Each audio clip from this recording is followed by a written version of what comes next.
Man will have deen in his life, then the deen will reach only his doorstep, till his doorstep. It will not enter the house. But when deen will come into the life of the woman, then the deen will enter into the house also. My dear respected brothers, from the first day Rasulullah sallallahu alaihi wasallam, he gave the responsibility of da'wah ilallah both to men and women at the same time. From the first day, the taqaza and the demands of da'wah ilallah, they were placed on men and they were placed on women from the first day of the nubuwwat of Rasulullah sallallahu alaihi wasallam. Rasulullah sallallahu alaihi wasallam made the women also participate in the various taqadas and the demands of da'wah, in the ghazawat, in the journeys, in the khuruj in the path of Allah, hijrah, nusrah, every effort of da'wah that the man was participating in. Rasulullah sallallahu alaihi wasallam made the women also do ta'awun, assist them and participate with them in these taqadas and the demands of da'wah ilallah. جو ذمہ داری امت کے مردوں کی ہے وہی ذمہ داری امت کی خواتین کی بھی بتایا. دونوں کی ذمہ داریوں میں فرق ایسا بھی نہیں ہے جیسے مسائل کے اعتبار سے مردوں کی نماز اور عورتوں کی نماز میں مسائل کے اعتبار سے کچھ فرق ہے. حج کے موقع پر مردوں کا احرام 2 چادریں ہیں، خواتین کا ان کا احرام ان کا اپنا لباس ہے. ان عبادتوں کے اندر مردوں اور عورتوں کے عبادتوں میں مسائل کی طرف سے تھوڑا بہت فرق ہے، لیکن دین کی خدمت اور دین کی ذمہ داری کے بارے میں یہ دونوں برابر کے ذمہ دار ہیں. پوری امت ذمہ دار ہے. امت میں مرد اور عورتیں ہیں. کنتم خیر امت اخرجت للناس، جس کی تفسیر میں ایک علامہ ایک بہت بڑے عالم دین فرماتے ہیں کہ میں نے 20 سے زیادہ تفسیروں کو دیکھا ہے. کسی ایک مفسر نے بھی یہ نہیں لکھا کہ اس آیت میں امت کے مردوں کو حکم ہے عورتوں کو نہیں ہے. یہ کسی مفسر نے بھی نہیں لکھی. جو ذمہ داری مردوں کی ہے وہی ذمہ داری عورتوں کی ہے اس آیت کے اندر. تو امت کے یہ دونوں طبقے دین کی خدمت اور دین کی محنت میں برابر کے ذمہ دار ہیں. The same responsibility that Allah subhanahu wa ta'ala has given to men in the effort of da'wah ilallah, the same responsibility Allah subhanahu wa ta'ala has given to the women. In ibadat and worship, in terms of the method of how to perform the ibadat, there may be a difference. In the salah, in the hajj, etc. For example, in salah, the method of salah of a female may differ slightly in the methodology from the method of the male.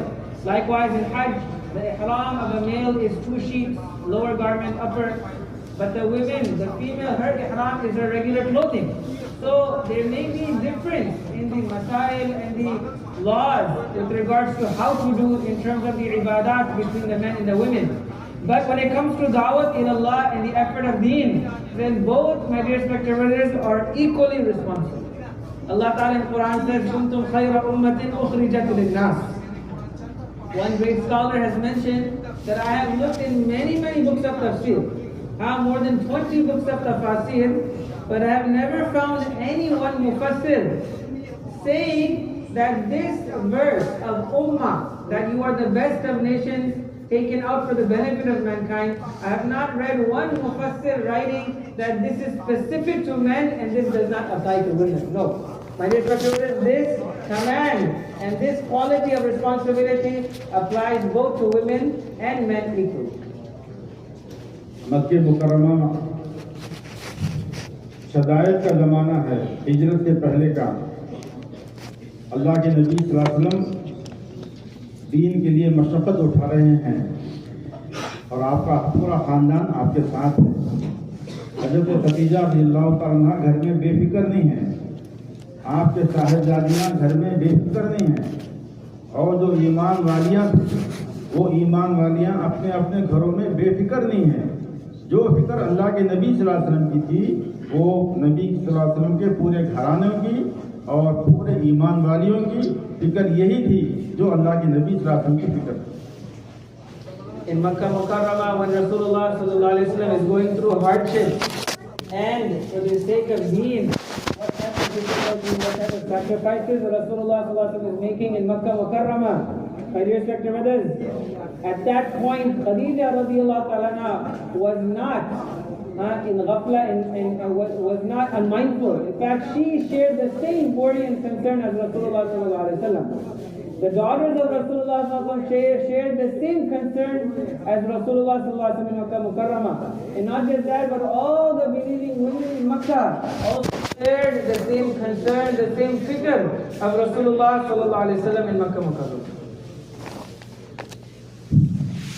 حضرت شریف رضی اللہ تعالیٰ عنہ، حضرت زنیرہ رضی اللہ تعالیٰ عنہ، یہ دونوں مکہ مکرمہ میں ایسا گشت کرتے تھے جیسا ہم آج کل عمومی گشت کرتے مرد حضرات جی۔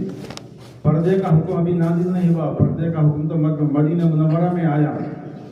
یہ کفار کے گھروں میں اور اپنے تعلقات کی وجہ سے کفار کے خاندانوں میں داخل ہو کر ان کی خواتین کو ایک اللہ کی طرف بلاتے اور کلمے کی دعوت دیتے۔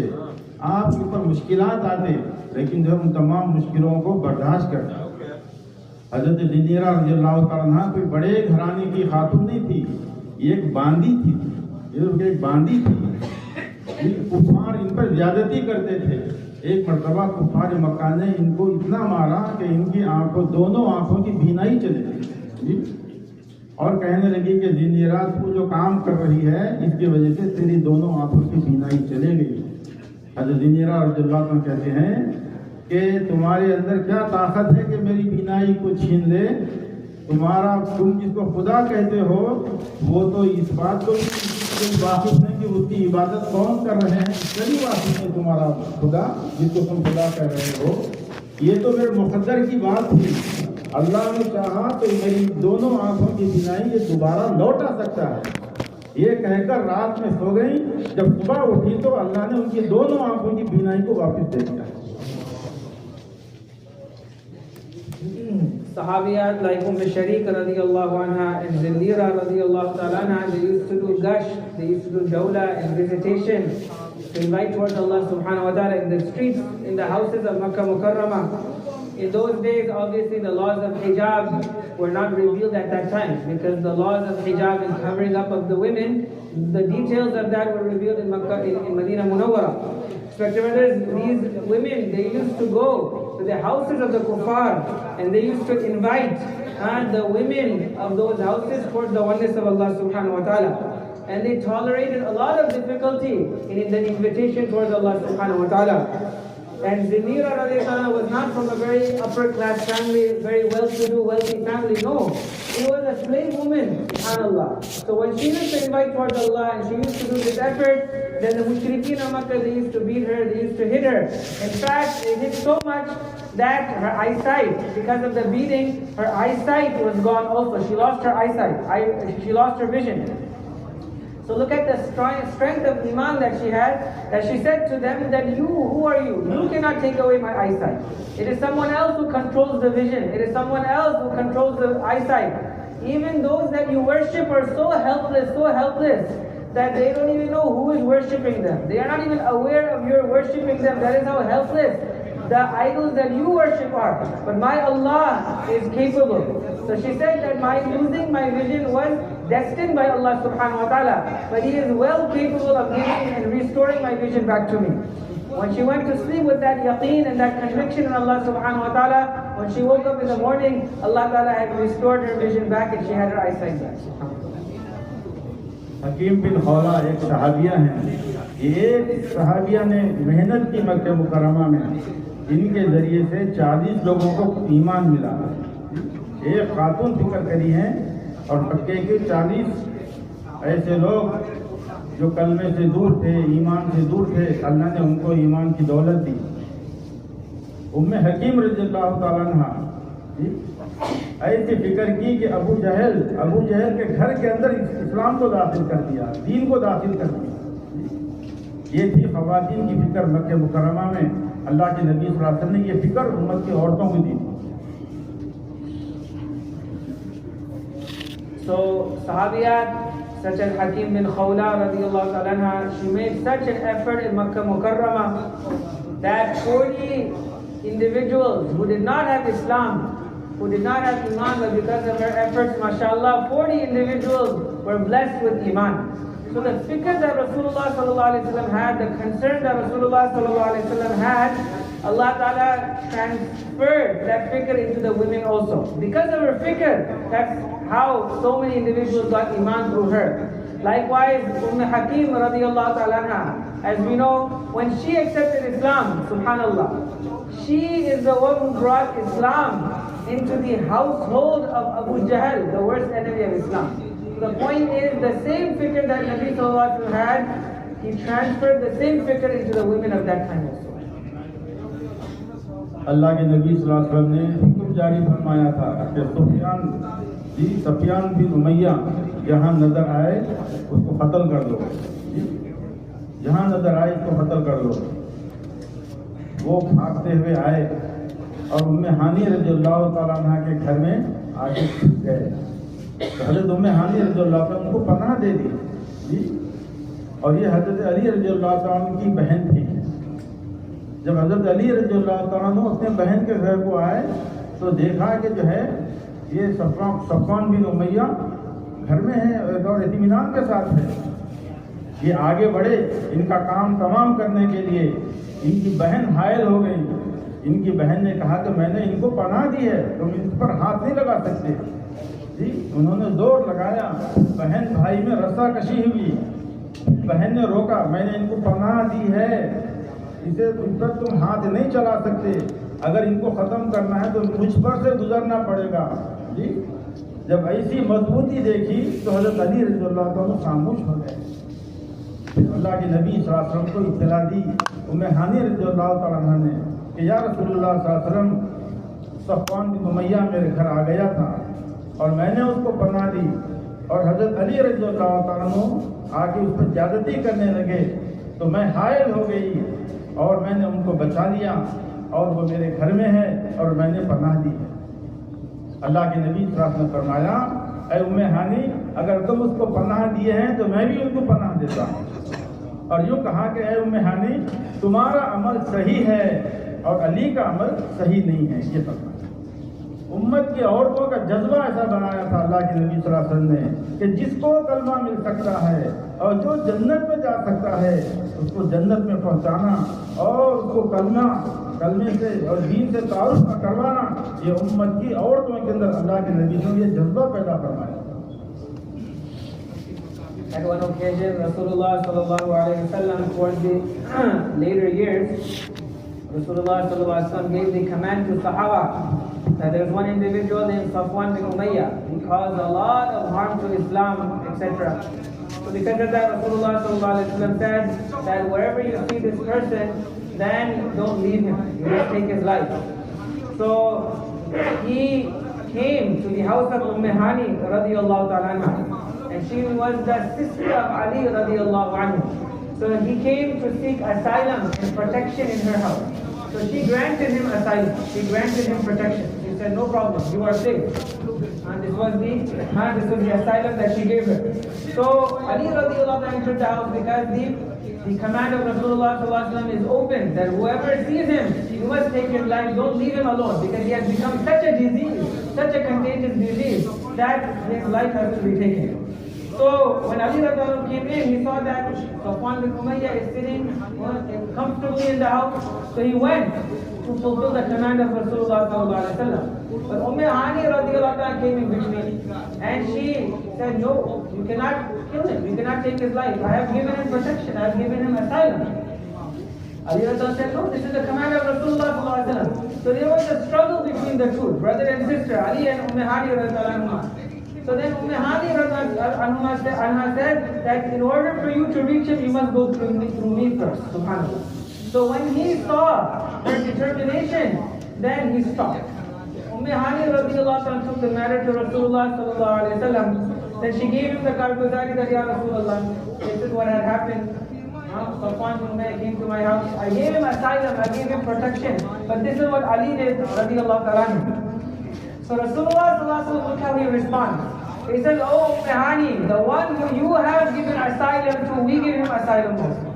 The one who you have granted protection to, we have granted him protection also. Subhanallah. And then he says to give her that courage. He says to her that, oh Hani, your decision of granting asylum was correct, and Ali's intention to take his life, that was incorrect. Your granting him asylum, that was correct. So our honorable guest is saying, look at the jazba and look at the enthusiasm and the eagerness of the women of that time, and how one man can bring iman and how one man can be protected from the fire of Jahannam. That she grants him asylum, that maybe this man will enter into Islam, maybe this person will be granted hidayah from Allah subhanahu wa ta'ala. This is the type of scripture that Rasulullah sallallahu alaihi wasallam passed down into the women of that time. Safiyan बिन उमैया ने कहा कि मुझ जैसे बुरे आदमी को अल्लाह के नबी सल्लल्लाहु अलैहि वसल्लम का ऐसा सलूक, तो उन्होंने भी मुझको पनाह दी, जिसके ऊपर वो कलमा पढ़िए और उसके अंदर इस्लाम के अंदर दाखिल हो गए और हमें चाहे जहन्नम से अल्लाह ने उनको बचाया.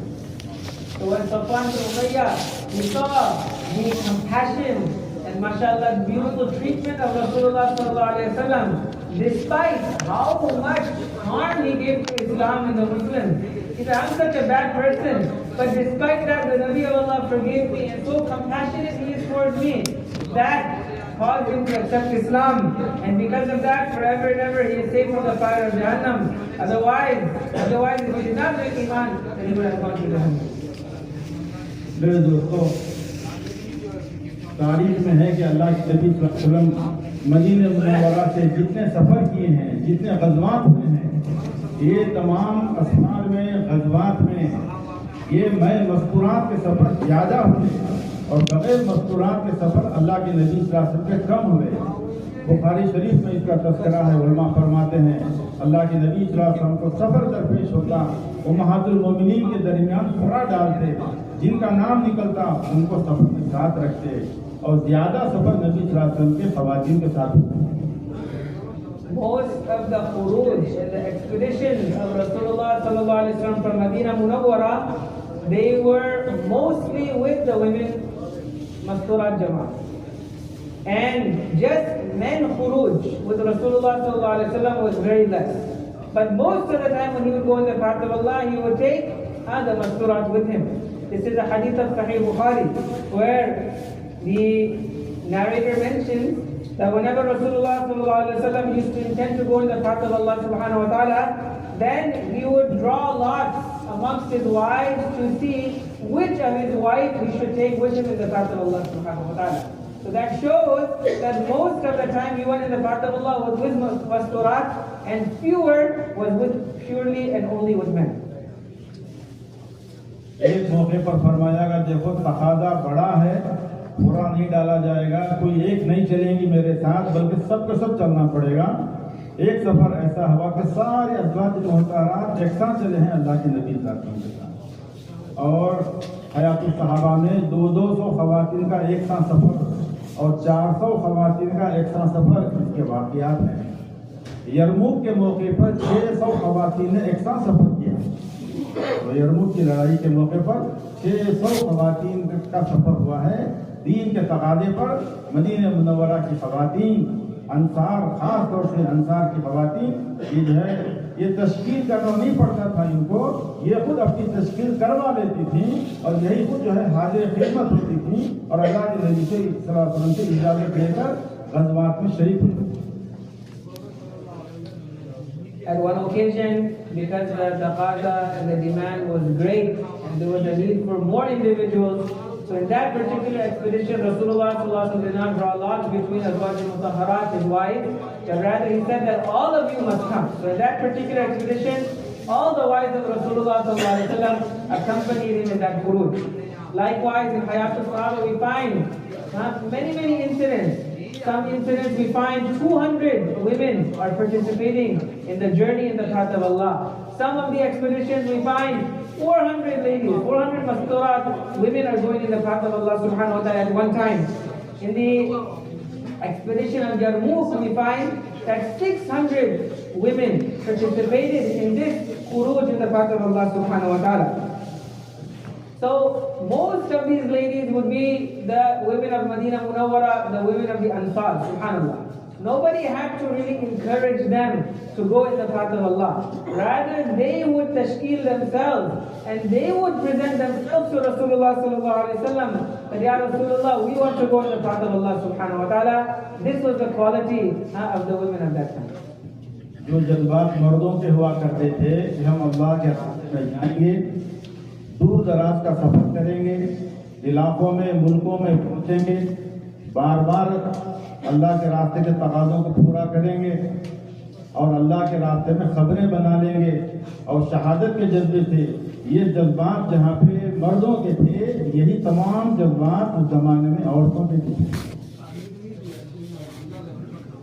The same desire, internal emotions that the men of that time had, those same emotions, those internal feelings, those same desires, and those same passion that the men of that time used to have, the women of that time also had that same type of passion, subhanAllah.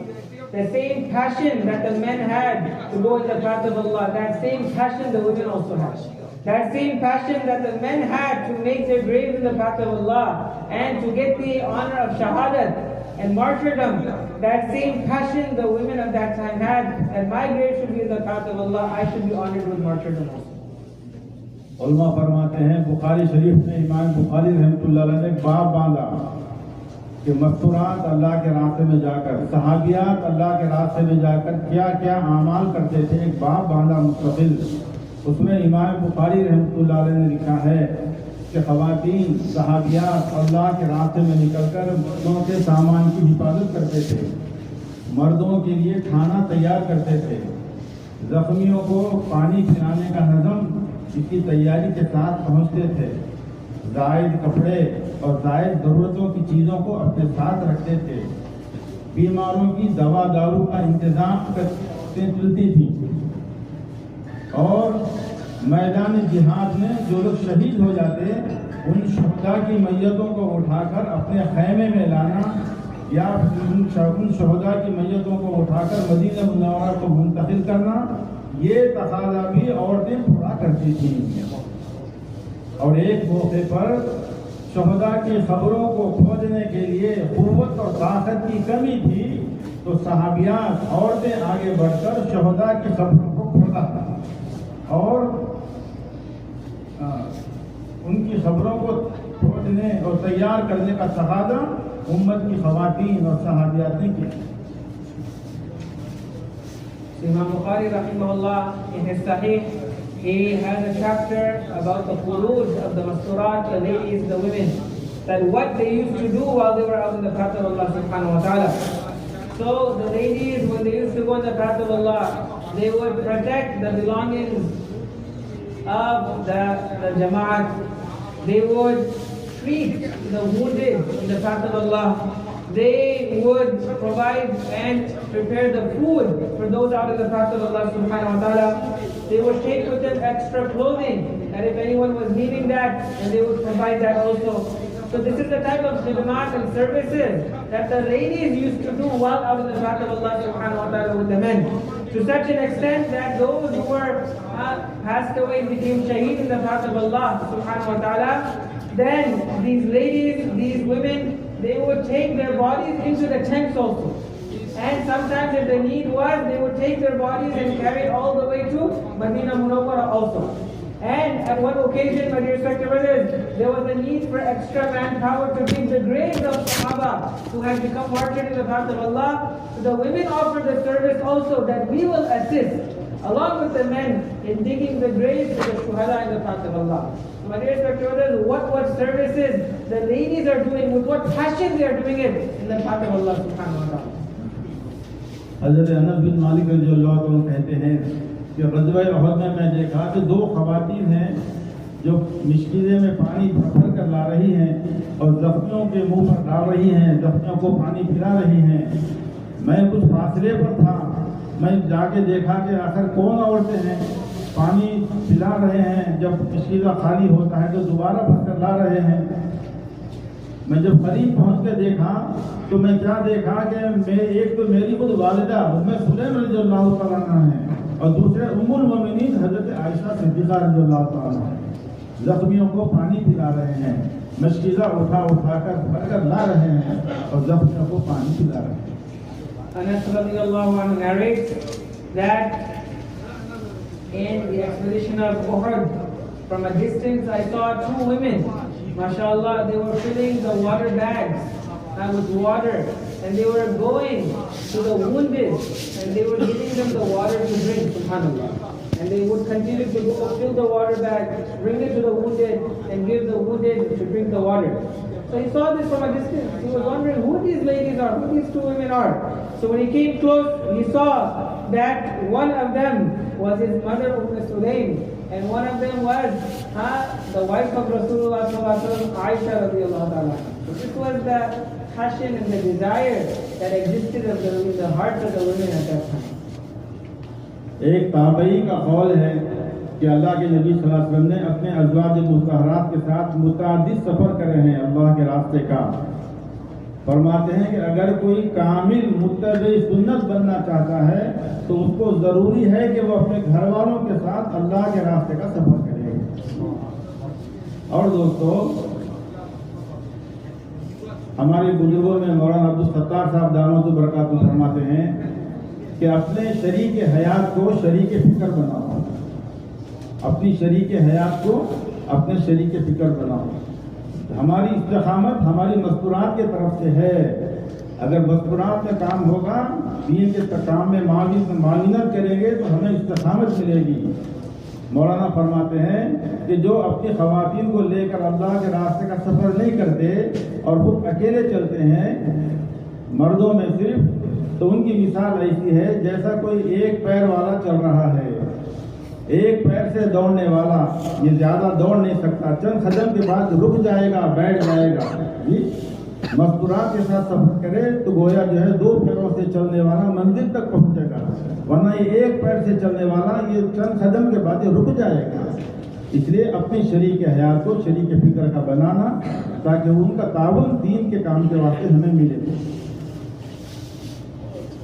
One of our elders, Hazrat Maulana Abdul Sattar Sahab Damat Barakatuhum, he says that your partner in life, your wife, make her your partner in fikr and the worry for the ummah of Rasulullah sallallahu alaihi wasallam. Your partner in life, make her your partner in the same concern that you have. Let her also share the same concern that you have for the deen. Let her also have that fikr also. My dear respected brothers, when she will be our partner in the same worry and concern, then we will get assistance through her. We will get help through our support through our wives, and this will give us steadfastness on the effort of Rasulullah sallallahu alaihi wasallam. Otherwise, if we do not have the support of the women at home, the wives, then my dear respected brothers, this person will not have steadfastness. He will not have istiqamah. He will not last. He will not last too long. Beautiful example Maulana gives is that the one who only goes in the path of Allah himself, and he does not take his wife with him in the path of Allah, then he is like that person who is lame, who is only able to walk on one foot. His only one foot is functioning and he doesn't walk with the other foot. How long can he walk for? He'll walk for a little while and then he'll give up and he'll sit down. But the man who walks with 2 feet, he will continue to walk and he will reach his destination.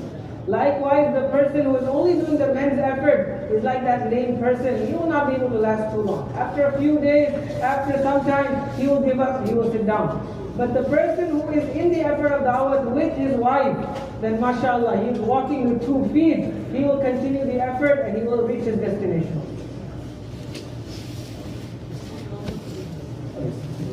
There's a statement of one tabi'i that Rasulullah sallallahu alayhi wa sallam went in the path of Allah subhanahu wa ta'ala many times with his azwaj al-mutahharat. So he says that if a person, anyone wants to be a kamil muttabi'i sunnah, the one who follows sunnah properly, if someone wants to be such that he follows sunnah completely and properly, then he has to do khuruj with his ladies, with his wife in the path of Allah subhanahu wa ta'ala.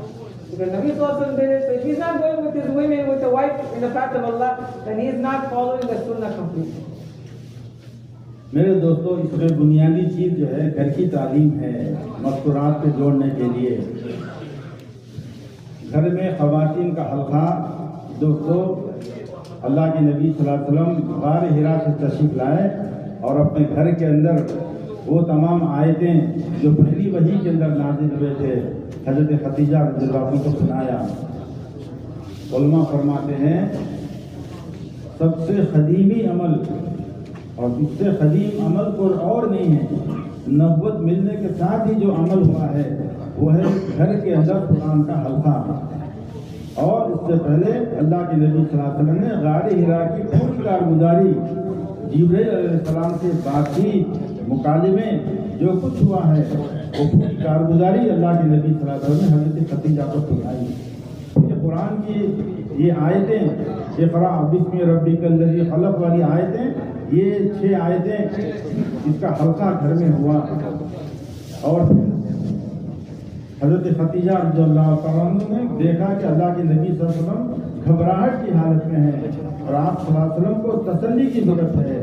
آپ نے تسلی دی جی اور مذاکرہ کیا.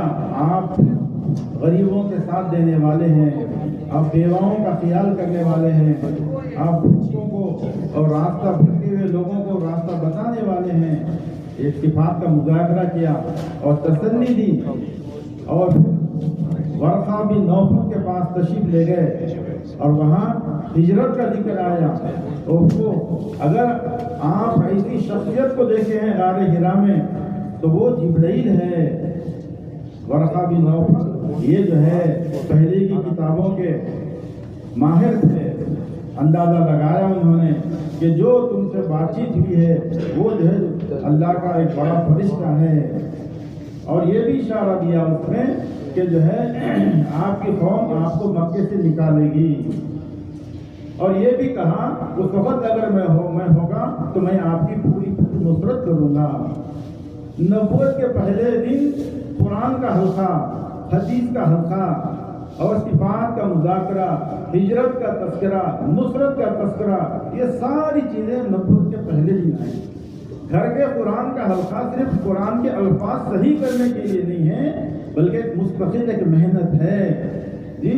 اس کے راستے سے پورے خاندانوں میں، نسلوں کے اندر اللہ تعالیٰ شانہ دین کو قائم فرمائیں گے. اس لیے دوستو کہ گھر کا یہ قرآن کا حلقہ اس کی بڑی برکتیں ہیں. The most fundamental amal in terms of the effort of the ladies and the women is to establish the home ta'aleem, to establish the gathering of ta'aleem in the houses, that the ladies in the house, the women, they should participate in the home ta'aleem. And this home ta'aleem is one of the most earliest amal that we find in the nubuwwat of Rasulullah sallallahu alayhi wa sallam. That the first day when he got nubuwwat, in the cave of Hira, Rasulullah sallallahu alaihi wasallam immediately went to Khadija radiallahu ta'ala her house, the house of Khadija radiallahu anha, and he gave her the karguzari and the report of what had happened with Jibreel alayhi salam in the cave of Hira. And then he recited those ayat of Surah Al-Alaq, Iqra, the first few ayat that were revealed to Khadija radiallahu ta'ala anha. And then Rasulullah sallallahu alaihi wasallam was very much frightened because of the whole situation. So he needed her to console him. So she consoled him by giving her, by mentioning the qualities of Rasulullah sallallahu alaihi wasallam. That you take care of the widows and the orphans and you feed the guests, etc., etc. So that is the mudhakara of sifat. The mudhakara and the discussion of qualities. Subhanallah. And then she took him to Waraqah bin Nawfal, who was her cousin. So she took Rasulullah ﷺ to him. And he was a scholar of the previous scriptures. So he had known that this type of revelation, this comes from the angel Jibreel alayhi salam. So he said, this is how it has come. So that must be Jibreel. That is the same angel that came earlier also to the previous prophets. And then he mentioned Hijrah, that a time will come. I wish I was alive when that time will come when your people will take you out from your house in Makkah Mukarramah. So the Hijrat is mentioned. And if I am alive at that time, then I will help you completely with full power. I will help you and do nusrat on you. Subhanallah. So the first day of Nubuwwat, my dear respected brothers, home ta'aleem is happening, halaq of hadith, mashallah, the karguzari that happened with Jibreel alayhi salam. The halaq of Quran, ayat of Quran is recited. The mudhakara of sifat, the qualities of Rasulullah are being mentioned in the house. The talk of hijrat is happening. The talk of nusrat is happening. All of this, my dear brothers, is happening the first day of the nubuwwat of Rasulullah sallallahu alaihi wasallam. And this home ta'lim, especially the halaqah of Quran, is so powerful, my dear brothers, that it is an entire effort in itself. That through the effort of home ta'lim, it's not just to just recite some ayat. But my dear brothers, it's not just a matter of correcting our Quran, but there is so much power in this Quran halaqah that Quran halaqah itself will be the means of hidayat and the change of the entire generation, the entire family also. حضرت عائشہ صدیقہ رضی اللہ عنہ فرماتی ہیں اور حضرت ام سلمہ رضی اللہ عنہ فرماتی ہیں کہ جب بھی ہمارے پاس باری ہوتی ہے اللہ کے نبی صلی اللہ علیہ وسلم کی اہتمام سے گھر کے اندر قرآن کا حلقہ ہوتا، حدیث کا حلقہ ہوتا. یہ فرماتی ہیں بعض مرتبہ ہم ایسے دنوں میں ہوتے جبکہ ہمیں نماز پڑھنا نہیں ہوتا تھا، ہم عذر کی حالت میں تھے، ان دنوں میں بھی اللہ کے نبی صلی اللہ علیہ وسلم ہم سے قریب بیٹھتے اور قرآن کو کثرت سے پڑھتے رہتے تھے. ہم عورتیں خواتین ہم سنتے رہتے تھے اللہ کے نبی صلی اللہ علیہ وسلم کے قرآن کے پڑھنے کو، لیکن قرآن کا پڑھنا، قرآن کا حلقہ گھر میں ناغا نہیں ہوتا. Even the wives of Rasulullah sallallahu alaihi wasallam, Aisha and Salama radhiyallahu anha, they mentioned that whenever Rasulullah sallallahu alaihi wasallam used to visit our house, his turn was to stay in our house, then he would establish the halaqah and the gathering of hadith and the gathering of Quran, subhanallah. To such an extent that Aisha radhiyallahu anha mentions that even in the days of menstruation, when a female is not allowed to recite the Quran verbally, but she can listen to the Quran, Rasulullah would be very close to her and recite the Quran, and she would listen even in those days of menstruation. So my dear brothers, this is the ihtimam, and this is the punctuality that Rasulullah gave to the halaqah of hadith and halaqah of Quran. محدثین فرماتے ہیں کہ اللہ کے نبی صلی اللہ علیہ وسلم کی 9 بیویاں تھیں. آپ صلی اللہ علیہ وسلم کی باری جس گھر میں ہوتی تھی، مثلاً حضرت عائشہ صدیقہ رضی اللہ عنہ کے پاس جب باری ہوتی تو رات کے موقع پر ساری بیویوں کو بلا لیتے اللہ کے نبی صلی اللہ علیہ وسلم، اور سب بیویوں کے درمیان قرآن کا حلقہ ہوتا، حدیث کا حلقہ ہوتا، دین کی باتوں کا مذاکرہ ہوتا اہتمام کے ساتھ. اور دوسرے دن کسی اور ازواج محترمات کے پاس جہاں پہ باری ہوتی وہاں پہ ساری بیویاں جمع ہو جاتی ہیں اور وہاں اہتمام سے حلقہ ہوتا. 9 بیویوں میں روزانہ ایک حلقہ لگتا ہے تو 9 دن کے بعد دوسروں کا نمبر آئے گا، دوبارہ نمبر کا آنا. اس لیے اہتمام سے سب کو جمع کر کے اللہ کے نبی صلی اللہ علیہ وسلم آخرت کا تذکرہ کرتے. ایک موقع پہ فرمایا کہ دیکھو میرے دنیا سے جانے کے بعد تم بیویوں میں سے سب میں پہلے وہ ملاقات کریں گی، وہ میرے پاس آئیں گی جس کا ہاتھ لمبا ہے. تو تمام بیویاں ایک جگہ جمع تھیں، وہ سب اپنا ہاتھ کو ناپنے لگیں گے، کس کا ہاتھ بڑا ہے، کس کا ہاتھ لمبا ہے. اور ازواج محترمات سمجھنے لگی کہ حضرت زینب سب میں کم خط کے ہیں، یہ تو سب میں دیر سے ملیں گی اللہ کے نبی سے. لیکن اللہ کے نبی صلی اللہ علیہ وسلم کے وصال کے بعد میں سب میں پہلے جو انتقال ہوا حضرت زینب کا، اس وقت سارے ازواج محترمات کو اس بات کا پتہ چلا ہاتھ کا لمبا ہونا یہ ظاہری لمبائی نہیں تھی بلکہ صدقے کا اہتمام اور زیادہ صدقہ کرنا.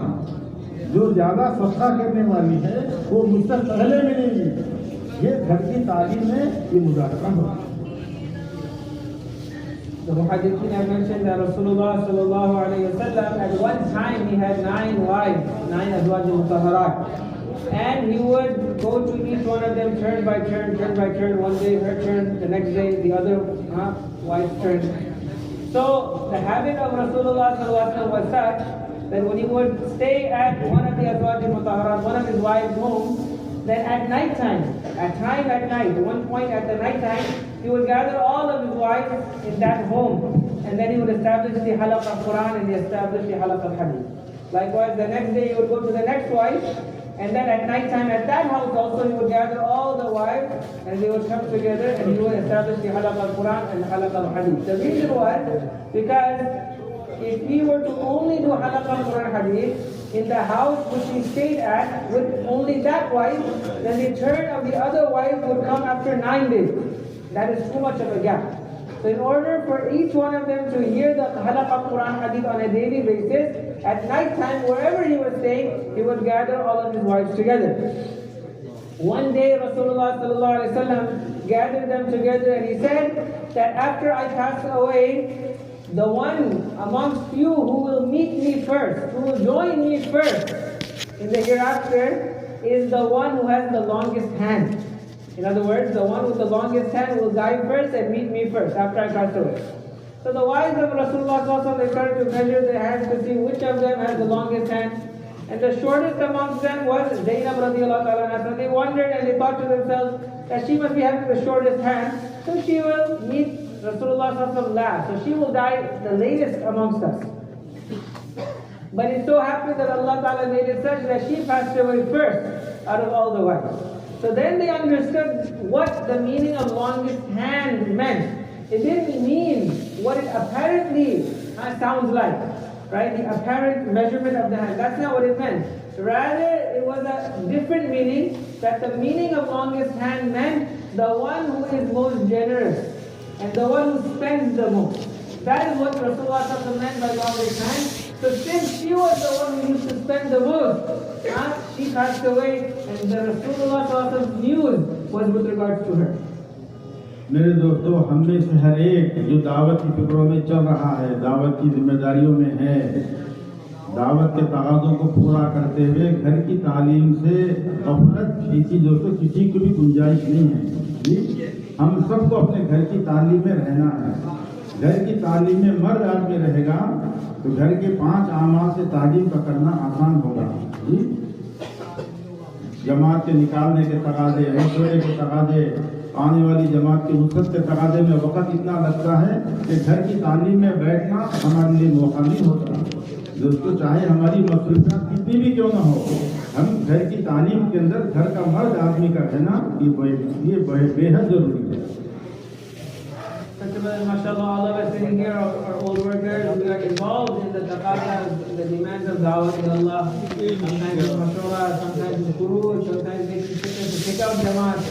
But my dear respected brothers, despite all of these taqazas and our busy schedules in trying to fulfill these taqazas, it is completely unacceptable for us to miss out participating in our daily home time.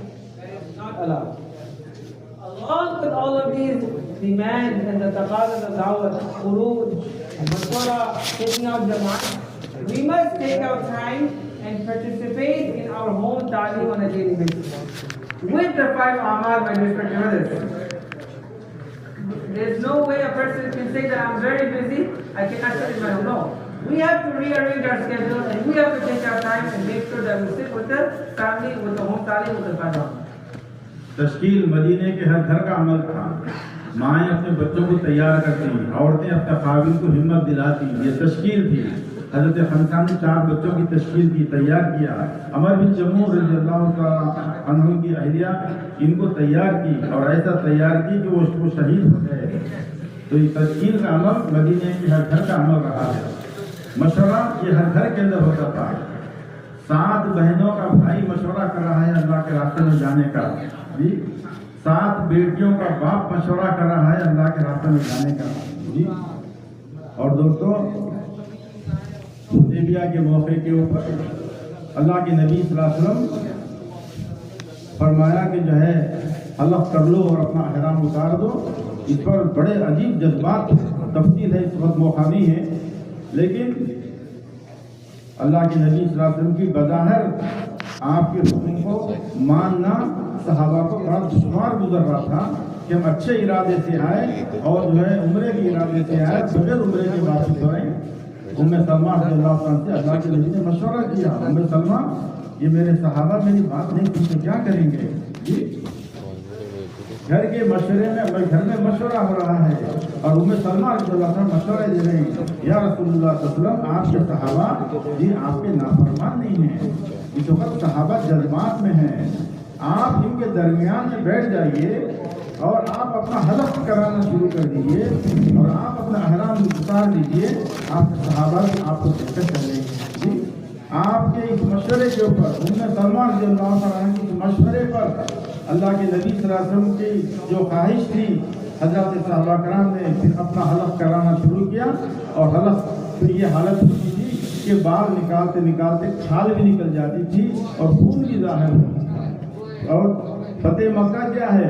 فرمایا صلح حدیبیہ کی قربانی، اور یہ صلح حدیبیہ کی کامیابی حضرت ام سلمہ رضی اللہ عنہ کا مشورہ، اس کے اوپر اللہ کی طرف سے سورہ فتح کا نازل ہونا اور مکے کی فتح ہونے کی خوشخبری، یہ سب کا سب دوستوں گھر کے مشورے سے ہوا ہے، گھر کے مشورے کی برکتوں سے ہوا ہے۔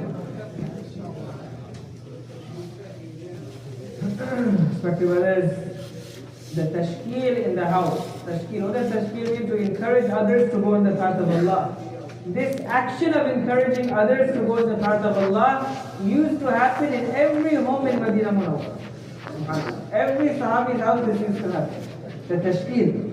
For example, Khansa radiallahu anha, she is tashkiling. She is encouraging and preparing her 4 sons. Subhanallah. That is tashkil. Likewise, the wife of Amr bin Jamuh radiallahu ta'ala anhu, she is encouraging him, she is tashkiling him to go in the path of Allah. And to such an extent he went that he never came back and made dua that he should never come back also. To that extent was her tashkil to Amr bin Jamuh radiallahu ta'ala anhu. So mashwara, so tashkil used to happen in every home. Mashwara, consultation. And this used to happen in every home. That Sahabi who has 7 more or less sisters, that Sahabi who has 7 more or less daughters, young daughters, he is consulting and making mashwara to go out in the path of Allah subhanahu wa ta'ala. So my dear respected brothers, mashwara also used to happen in the homes of Medina Munawwara. We find in Sulh Hudaybiyah, and this is an expedition, subhanallah. Actually this is the treaty that had happened.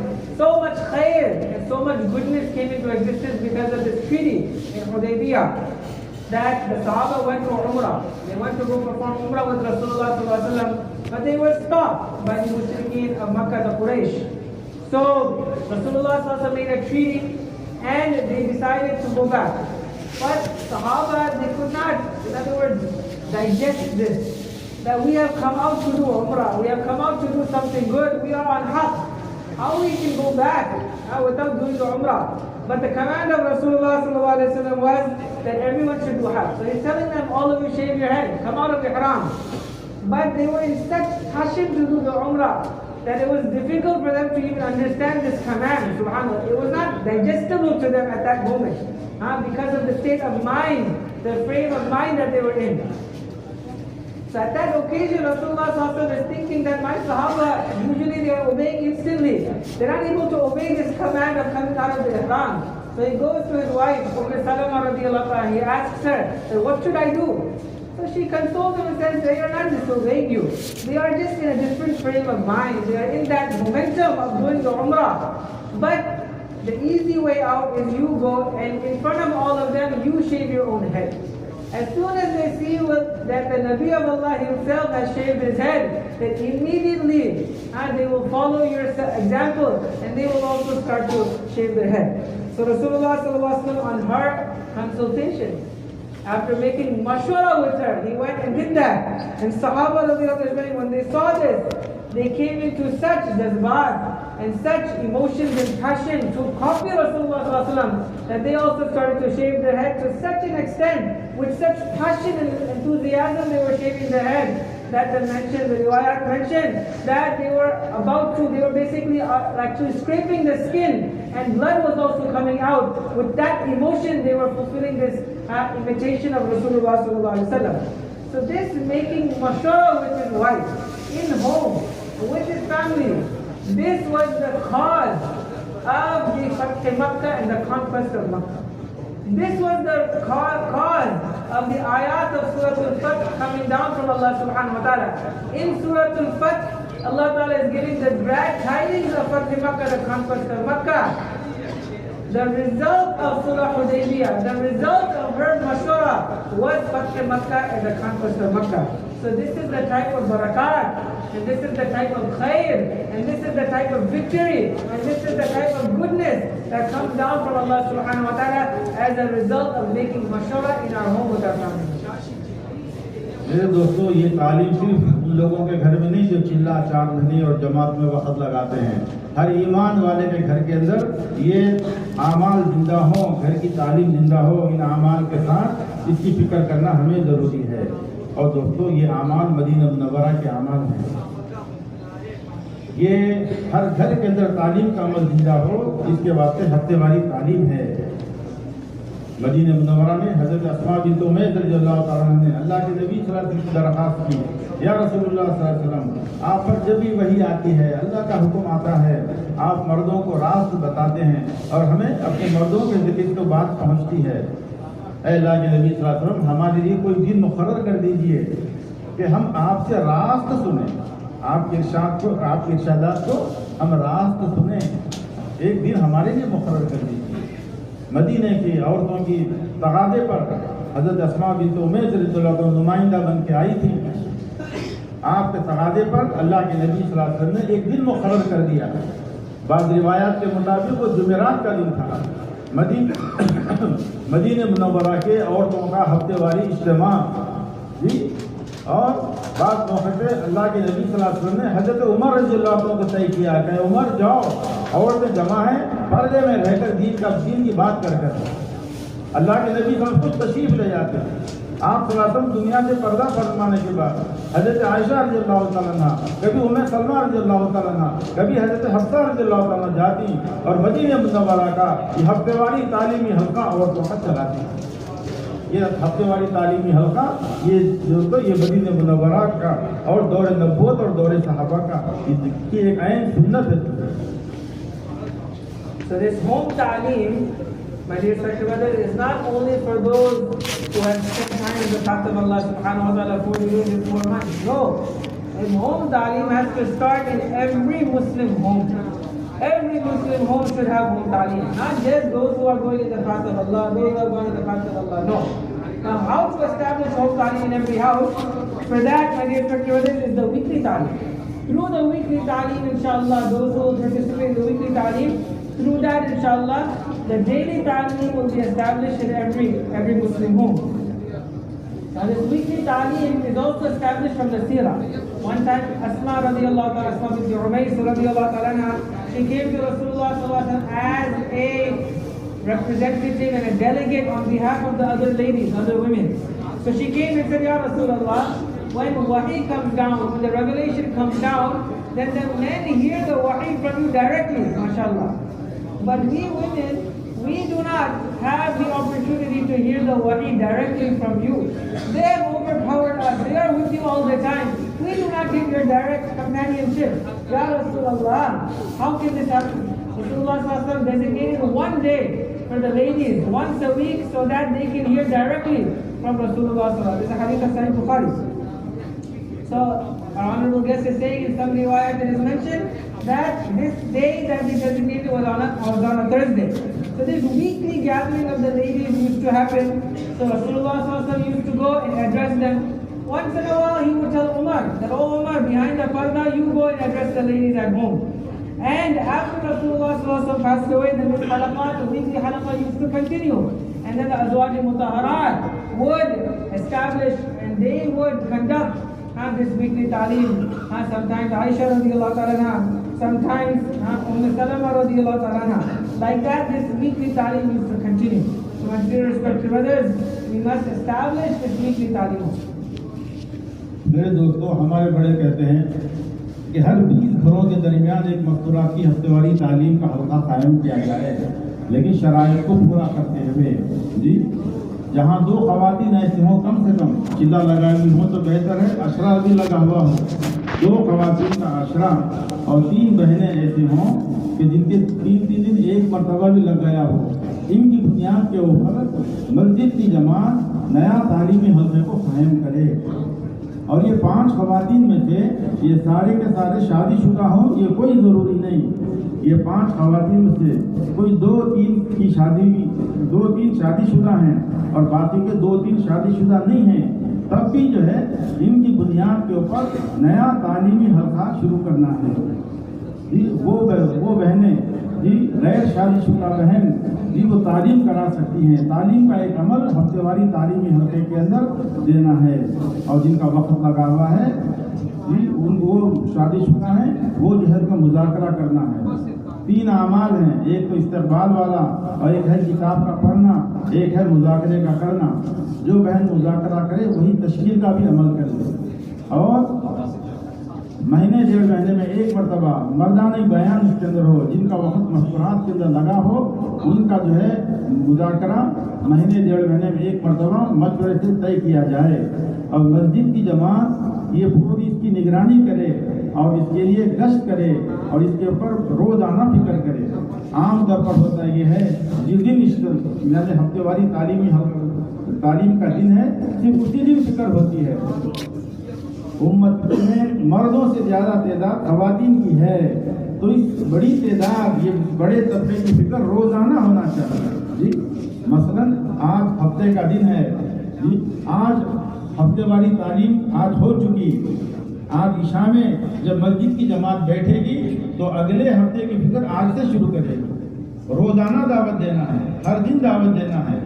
روزانہ مسجد کی آبادی کی فکر ہوتی ہے, مسجد کو بلاتے ہیں, نقد لاتے ہیں, مردوں سے ملاقات ہوتی ہے. وہیں پہ مردوں سے اب یہ دین ہماری بھی ضرورت ہے, یہ دین ہماری مذکورات کی بھی ضرورت ہے جی.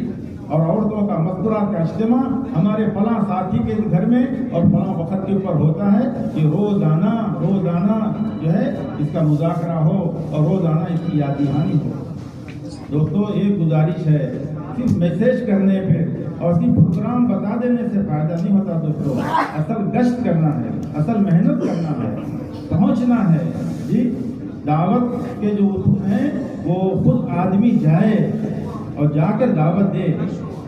محنت ہوگی, فکر ہوگی تو ہر تعلیمی حلقے سے 6 روزہ کی جماعت بن سکتی ہے, اور الحمدللہ بن رہی ہے آج کل. اس کے لیے گزارش ہے کہ جو ہے اس کو صحیح فکروں کے ساتھ لیں, سرسری نہ لیں. ایسا نہیں کہ یہ جی عورتیں چند جمع ہوئی یہ کافی ہیں, نہیں دوستو.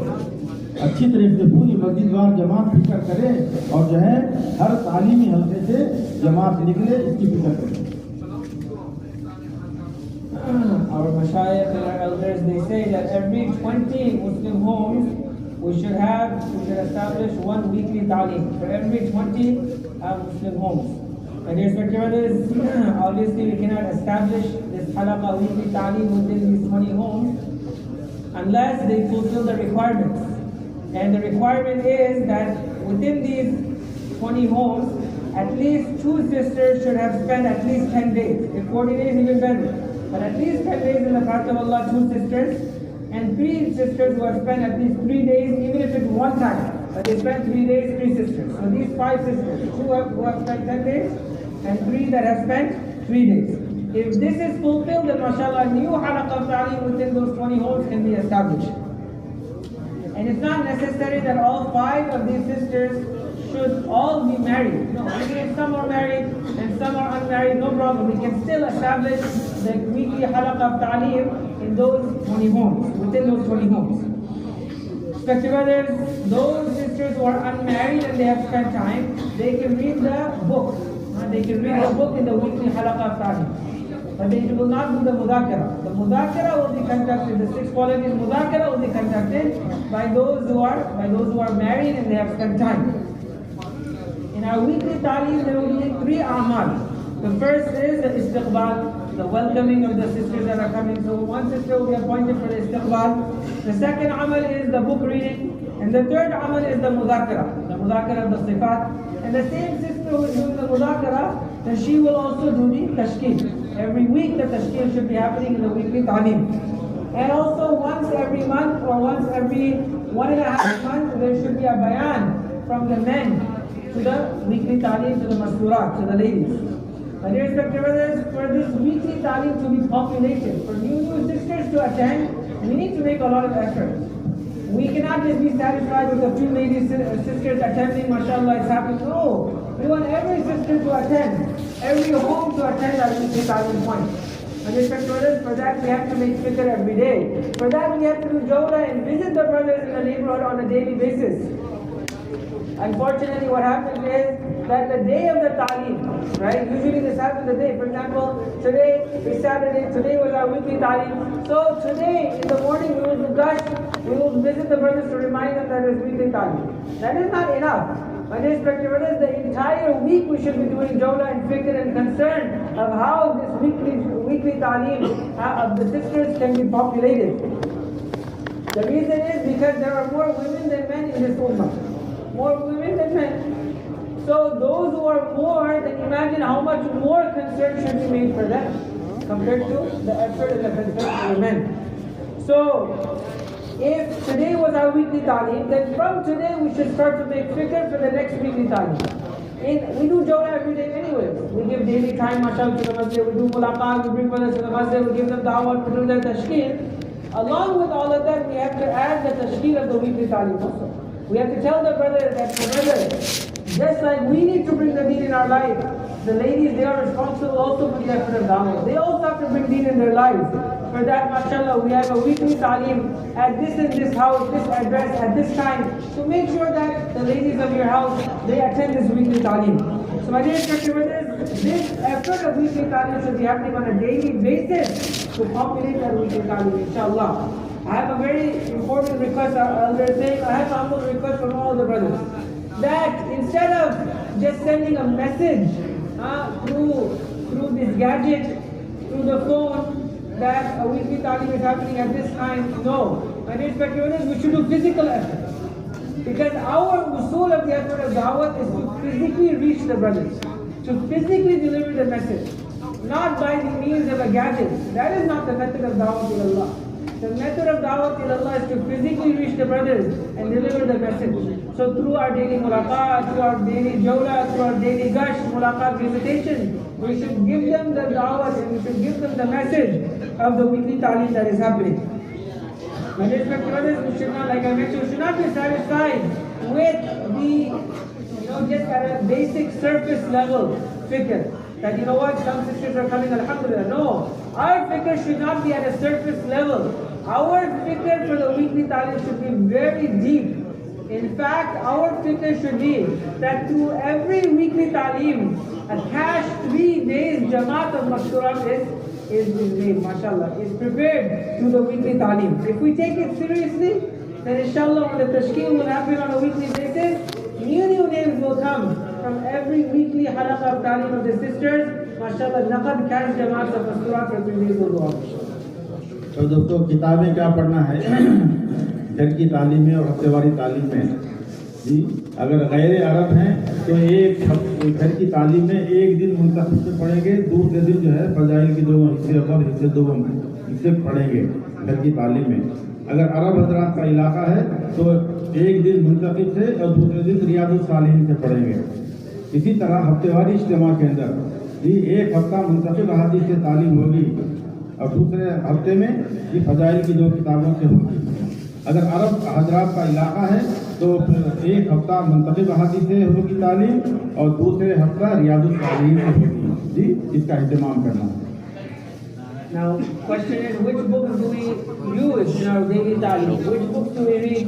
So in the home Taaleem, if we are non-Arab, then one day we will read Muntakhab Hadith in our home Taaleem, and the next day we will read Fadail Amal, both parts. Fadail Amal part 1 and Fadail Amal part 2, which is Fadail Sadaqat. But if the house is an Arab house, the brother is an Arab, then one day he will read Muntakhab Hadith in the home Taaleem, and the next day he will read from Riyadus Salihin in the Arabic language, mashallah. So one day Muntakhab, one day Riyadus Salihin. Exactly the same will happen, mashallah, in our weekly Taaleem. If, mashallah, non-Arabs are attending, then one week Muntakhab Hadith in the weekly Taaleem, and the next week Fadail Amal with both parts. Fadail Amal part 1 and Fadail Amal part 2, which is Fadail Sadaqat. And if the weekly Taaleem is happening in Arab-speaking Arab locality, then they will read 1 week, mashallah, Muntakhab Hadith, and the next week they will be reading Fadail Amal and Fadail Sadaqat in that weekly Taaleem. Sorry. Fadail Amal, Muntakhab Hadith first day, and Riyadus Salihin the second week. پھر دوستوں اس کے ساتھ ہماری اپنی روزہ کی جماعت مستورات کے ساتھ یہ کمزور علاقوں کے اندر لے کر جائے. قریب کے علاقوں میں جانا دوستوں سہولتوں کو دیکھنا یہ مناسب نہیں. جہاں پہ سہولتیں نہیں ہیں وہاں پہ جماعتیں پہنچیں. ہمارے ملک میں کہتے ہیں کہ سلم ایریے میں بنجر بستی میں جھوپڑ پٹی میں جہاں پہ کوئی سہولت نہ ہو رات کو سونے کے لیے عورتوں کو پیر پھیلا کر سونے کا بھی موقع نہ ہو تو گھر کی عورتوں کو گھر کے اس کے 2-3 بچے ہوں تو اس کو آرام سے سلا دو اور جماعت کی بہنیں 2 رات اکڑ بیٹھ کر گزار لو. تمہاری اس قربانی پر اللہ اس پورے علاقے میں ہدایت کو عام کریں. تو ہم سہولتوں کو دیکھ کر نہیں جائیں گے, ہم تقاضوں کو دیکھ کر جائیں گے.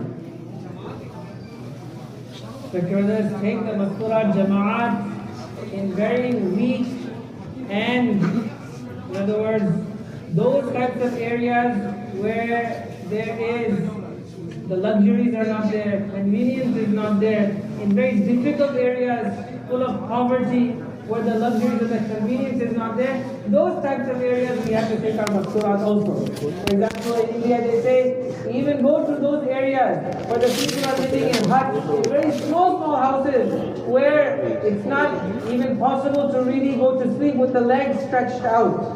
If that house is that small also, then let the ladies of the house stretch their legs and go to sleep. But the ladies of the Jamaat, they should keep their legs without stretching and go to sleep and spend their night in that way if they have to. This is the type of sacrifice. With that sacrifice, Allah Ta'ala will make decisions of hidayah. So our furuj should not be based on convenience. Rather, our furuj should be based on the sacrifice and where the need is. 2 minutes. دوستوں مستورات کی جماعت مسلوں اور مسجدوں کی بنیاد پر نہیں دی جائے گی, حلقے کی بنیاد پر نہیں دی جائے گی, یہ ایمان والوں کے مکانوں کی بنیاد کے اوپر دی جائے گی کہ ہر جگہ جماعت کا قیام ہو, چاہے مسلح ہو نہ ہو. اور جہاں پر سہولت نہیں ہے, مستورات کو ٹھہرنے کی جگہ ہے تو مردوں کو نہیں ہے, دوسرے گھر میں ٹھہریں گے. ایسا نہیں ہے کہ کہیں اور موقع ہی نہیں ہے تو 2 کمرے ہوں تو ایک کمرے میں مرد حضرات ٹھہریں گے, دوسرے میں خواتین ٹھہریں گے اور محنت کریں گے, جوڑیں گے. اگر کوئی نہ بھی آئے, علاقہ غیر مانوس ہے, جس گھر میں ٹھہرے اس گھر کی عورت کو عورتیں مل کر اس سے ایمان کو پختہ کرنا, اس سے مذاکرہ کرنا. مرد احباب مردوں پہ محنت کریں گے اور خواتین گھر والی پر محنت کریں گے. ایک کے ایمان کی حفاظت کیسا ہو اس کی فکر کریں گے. دوستوں ایک جان بچانے کے لیے ایک آپریشن کرتا ہے ڈاکٹر, اس کے ساتھ بڑی ٹیم ہوتی ہے, اس کا پورا اسٹاف ہوتا ہے.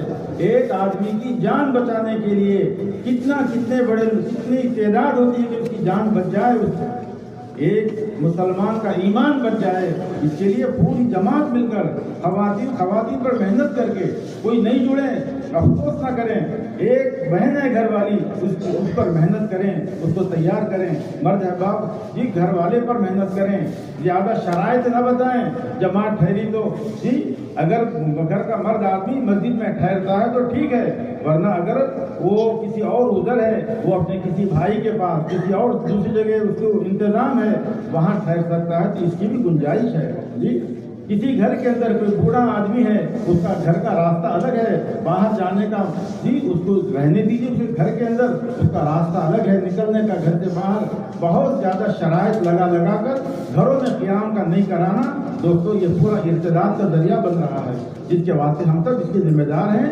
تو ہم کمزور علاقوں کے اندر جماعتوں کو ٹھہرائیں گے جہاں پہ اسلام کی اور ایمان کی دوستوں آخری سانسیں چل رہی ہوں, اور ایمان اسلام بالکل دوستوں اس کی آخری حصے پہ ہو, ارتداد کے بارڈر پہ ہو. اس جگہ پہ جماعتوں کو لے جانا اور وہاں ٹک کر کام کرنا. ایک پانی کا خطرہ نہیں مانگنا, ایک کھانے کا دانہ نہیں مانگنا.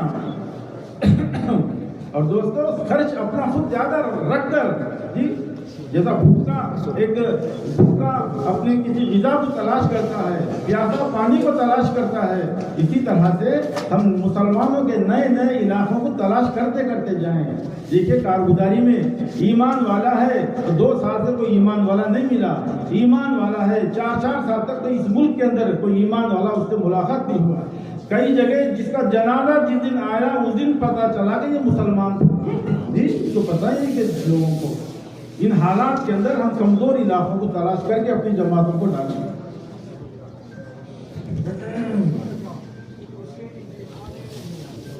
The basis of our sending a Masturat Jamaat is not a locality where there is a masjid, or a locality where there is a musalla. Where there is a masjid, we will send a Jamaat. Where there is a musalla, we will send a Jamaat. No. Our basis of where to send a Masturat Jamaat is the population and the households of Muslims.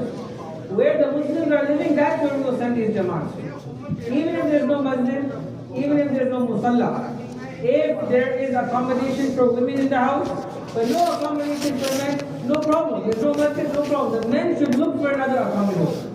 And if there's only one house, and that is the only house where the accommodation can be made, and it has two separate rooms, then in one room the men will stay, and the other room the Masturat will stay. But irrespective, no matter what the situation is, we have to make an effort that we send our Jamaats to those areas where the Muslims are living, regardless of whether the masajid are there or they are not. Send Jamaats to dry areas. Even in those areas where there's only one Muslim house, go and stay at that house also. Sometimes we think, oh, who will come to the Talim? It's only the sister of the house, nobody's coming. No. Even go to that house. Because the men will make effort on the man of the house, and the Masturat of the Jamaat will make effort on that one lady of the house. SubhanAllah. Our honorable guest is saying, just to save one man, one life, the doctor comes in the operation room with his entire team to perform the surgery and the operation to save that one man's life. My dear brothers, to save one woman's iman, to save one man's iman, why our entire Jamaat cannot make effort on that one household? Even that is a great accomplishment. To save the iman of one man, to save the iman of one lady, the entire Jamaat making effort. Even if nobody comes from that locality, we should not lose hope. We should not be despondent. Alhamdulillah, we made effort on that house. We made effort on that sister. We made effort on that brother. But respected others, what happens is we make it so difficult for the houses to open up for us to stay in. We put so many conditions and criteria. And respected others, this should not happen. Make it easy. Make it easy so that Masturat Jamaat can enter into every Muslim house. SubhanAllah. To such an extent that even if the man of the house, he says, you know what, I cannot stay with you all in the masjid. I have different arrangements. I have a brother who I can stay with. No problem. Obviously the better is that he stays in the masjid with us. That's the ideal. But if he doesn't stay, no problem. Let him stay somewhere else. But the Jamaat should stay inside of that house. Even if sometimes we find that some houses, they have a very elderly old man in the house who may be handicapped, who may be, bedridden, housebound, he cannot leave. So if that man is in his own room, he has a separate entrance to leave the house, for example. He's in that one room. He's not going to come out in front of the Masturat, etc. So even in that type of home, and make it easy and let the Masturat stay in that home. We should not make it difficult by putting extra conditions, because our making it difficult and putting extra conditions has become the means of irtidad and people living before them. That's a very profound statement. That our putting extra conditions and our making it difficult for the Jamaat to stay in the home has become the cause of the spreading of irtidad in the Ummah of Rasulullah sallallahu alaihi wasallam.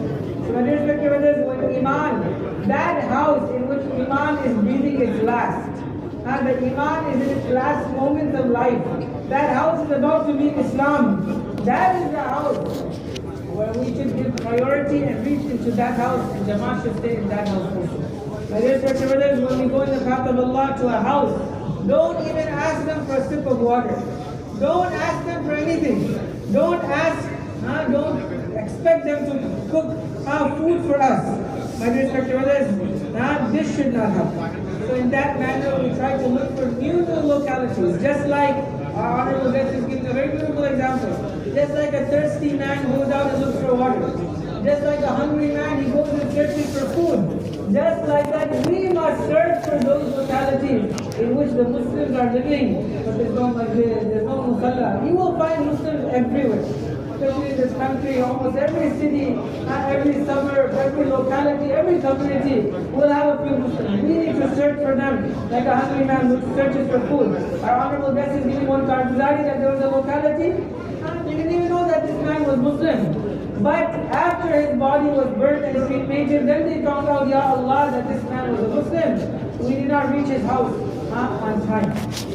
Brothers, the basis of our khuruj is not the localities where the masajid are, but rather the basis of our khuruj is where the Muslims are living, where we send jamaat to those localities. फिर दोस्तों खुरूज के ज़माने में जमात में निकलने के दिनों में कुछ मुज़ाकरे तय हुए हैं। ये वक्त कम है, इंशाल्लाह सारी बातों को जी मुख्तसर करके इंशाल्लाह उसका मुज़ाकरा होगा। अल्लाह के रास्ते में निकलने के ज़माने में मस्तूरात के साथ मुज़ाकरे के मुक़द्दम हैं। मस्तूरात को रोज़ा 3 महीने में एक मरतबा लेके चलते हैं, बाद मरतबा इससे भी ज़्यादा वक्त हो जाता है जी। खुरूज के ज़माने में फजर की नमाज के बाद जी 2 साथियों को तय कर दें कि फजर की नमाज के बाद 2 साथी जाके मुज़ाकरा करेंगे। मस्जिद के तकाज़ों को देखते हुए 2-3 साथियों को मस्जिद के तकाज़े के लिए छोड़ेंगे और 2 साथी फजर से मुत्तसिल जाएं और जाके जो है मुज़ाकरा करेंगे जी। और यही मुज़ाकरा मस्तूरात जो है इनको मशवरे में लिख देंगे कि ये सुबह जो मुज़ाकरा हुआ इसका मुज़ाकरा मगरिब के बाद कर लो।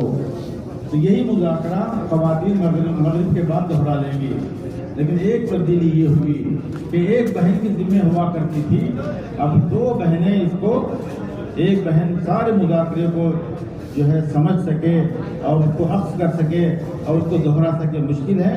तो 2 ख़वातीन की ज़िम्मे हो मगरिब के बाद का मुज़ाकरा, जो सुबह मुज़ाकरा हुआ है वो ज़्यादा लंबे चौड़े उन्वानात नहीं हैं। इनफरादी आमाल है, इज्तिमाई आमाल है, बच्चों की तरबियत है, सादा माशरत है, पड़ोसियों के हुकूक है जी, ख़वातीन का काम है, घर की तालीम है। बस इसके अंदर से ये जो है जो मुज़ाकरा सुबह होगा वो मुज़ाकरा 2 ख़वातीन दोहरा लेंगी और बाकी बहनें भी इसको सीखेंगी। जब उनका नंबर आएगा तो वो भी जो है दोहरा लेंगे, वो भी इसको सीखेंगी और वो भी जो है इंशाल्लाह करेंगी। और दोस्तों निकलने के ज़माने में, खुरूज के ज़माने में जो मस्तूरात की तालीम होती है, एक तो है कुरान का हल्का, एक है किताब का पढ़ना, एक है 6 सिफात का मुज़ाकरा। अब तक ये होता था कि जो है सिफात का मुज़ाकरा एक बहन करती थी और सारे बहनें उसको दोहराते थे। अब बड़ों के ऊपर अल्लाह ताला शान हो जो ज़्यादा नफ़े की चीज़ है वो खुदते हैं। अब बड़ों ने ये तय किया है कि एक बहन मुज़ाकरा करेगी मुकम्मल तौर पर 6 सिफात का, जैसे हफ्तेवारी तालीम में एक बहन करती है उसी तरह से एक बहन सिफात का मुज़ाकरा करेगी, 6 नंबर बयान करेगी जी। बाकी बहनें बाकी वक्त के अंदर अपने सीखने का एहतमाम करें और वो भी सीखें और वो भी जो है पूरी तरह से बोलने का और दावत देने का, जो जितना दावत देंगी वो उसकी ज़्यादा इस्तेकामत मिलेगी। तो निकलने के ज़माने में मर्दों का मुज़ाकरा रोज़ाना होगा फजर के नमाज के बाद, और बेहतर है फजर से मुत्तसिल चले जाएँ, जो वक्त दिए वक्त पर चले जाएँ। और बच्चा और 6 सिफात का मुज़ाकरा तालीम के दौरान, तालीम सुबह की तालीम में एक बहन करेगी और मगरिब की नमाज का जो मुज़ाकरा है वो 2 बहनें करेंगी, 2 बहनें मुज़ाकरे को उसको दोहराएंगी।